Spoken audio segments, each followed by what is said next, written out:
আমাদের brain time measure করে by recording new experiences. And আমরা যখন ছোট ছিলাম তখন আমাদের জন্য তো সবকিছুই নতুন এক্সপিরিয়েন্স। সো আমাদের ব্রেন তখন সবকিছুই রেকর্ড করতো, যেটার জন্য আমাদের কাছে টাইমটা স্লো মনে হইতো। বাট বড় হওয়ার পরে আমাদের সবকিছুই কিন্তু এখন একটা রুটিনের মধ্যে চলে আসছে। একই ব্রেকফাস্ট, একই রাস্তা, একই কাজ।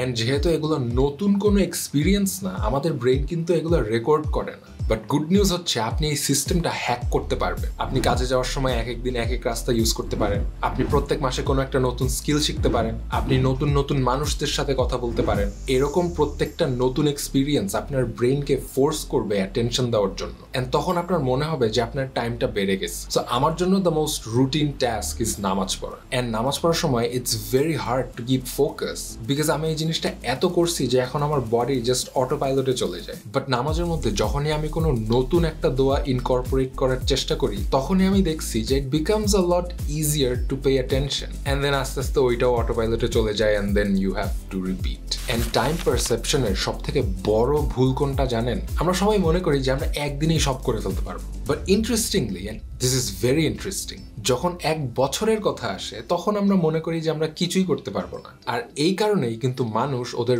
গোলস অনেক তাড়াতাড়ি কুইট করে।